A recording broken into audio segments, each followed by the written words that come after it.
الذين آمنوا منكم والذين أوتوا العلم درجات والله بما تعملون خبير.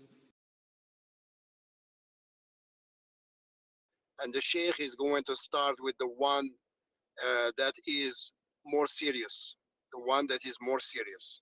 So the Shaykh, he said, the first nullifier of the fast, or the first thing that makes a person break his fast, is sexual intercourse. Sexual intercourse. So this one, if someone does it intentionally while he knows, then this is a nullifier of the fast, and this is the most extreme, most serious of them all.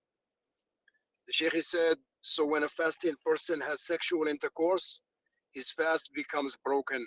Furthermore, if this sexual intercourse occurs during the day of Ramadan. So in other words, if it occurred during the night, there is no problem, because you can have relations with your wife during the night, but not during the day.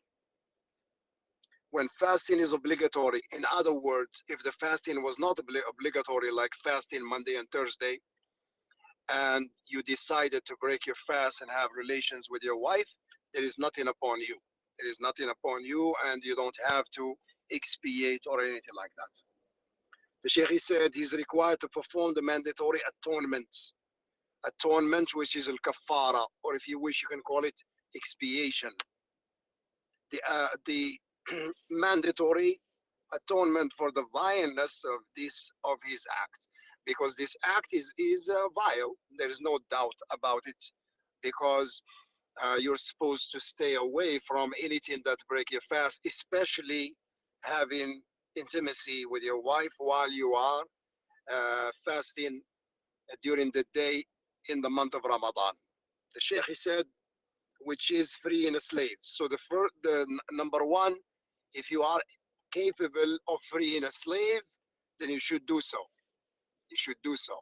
See how Islam encourages the people to free the slaves. Islam promotes freedom. Walillahi alhamd. And this is a refutation against the liberals and those Westerners who accuse Muslims to be those people who enslave the people and the like. But Islam, alhamdulillah, is a religion that does not enslave the people. The slaves are the slaves of Allah subhanahu wa ta'ala. So the Shaykh, he said, if he is not able to, then he must fast 2 consecutive months. So if he is not able to free a slave and he doesn't have the ability to do so, then he has to fast 2 consecutive months. So when he says 2 consecutive months, it means that there should be no space in between. So for example, he cannot say, well, I'm gonna fast 1 month and take a break and then fast another month. He can't do that. They have to be together. They have to be 2 consecutive months. The Shaykh said, if he cannot do this, he must feed 60 needy people. So if he is unable to fast, like in some situation, a person may not be able to fast. He may not be able to fast. So in that case, he can feed 60 needy people.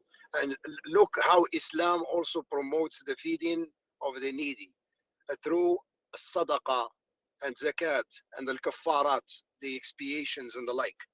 However, if a person is not obligated to fast, when he says he's not obligated to fast, the Shaykh, he gave an example, such as a traveler, because a traveler is not obligated to fast, because Allah subhanahu wa ta'ala said so in the Quran. Allah subhanahu wa ta'ala said, فَمَنْ كَانَ مِنْكُمْ مَرِيضًا أَوْ عَلَى سَفَرٍ فَعِدَّةٌ مِنْ أَيَّامٍ أُخَرَ. So whoever is ill or on a journey, then let him fast from other days. Let him make it up from other days. So that shows you right there that Allah subhanahu wa ta'ala has given a rukhsa, a concession, to the person who is ill and the person who is on a journey. So the traveler, if the traveler decides to have relations with his wife then he can. Even if he was fasting and he decided to break his fast, there is nothing upon him, because Allah subhanahu wa ta'ala has given him that concession. طيب. The Shaykh, he said, such as traveler, and he has intercourse with his wife while fasting, he must make up the missed day and does not have to perform this atonement. You see, so all he has to do, make up the day, but he does not. He's not required to make up for it by doing the three, the three categories of atonements. طيب. The Shaykh, he said, second, when sexual fluid descends due to fondling, kissing, hugging, so on. But if one kisses his wife and no sexual fluids descend, then nothing is binding on him. So when the Shaykh said when sexual fluid descends, the Shaykh, he means semen. He means al-mani, the semen. So, and the semen of the man and the woman, they're not the same, even though they are called semen, as both of them. But the semen of the man is white and thick, and the semen of the woman is light, thin, and yellow. So, if this happens, that you kiss your wife lustfully, and then it comes out, then your fast is broken. Your fast is broken, and you have to make up the day. You have to make up the day. So also here, Ikhwan, that if someone is capable of controlling himself while he's kissing or hugging his wife, there is no problem if he hugs his wife and kisses his wife, like the Messenger of Allah sallallahu alaihi wasallam.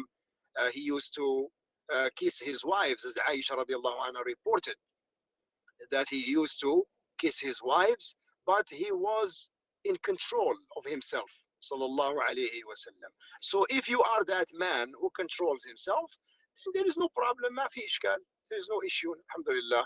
But if you cannot, then you should not do it.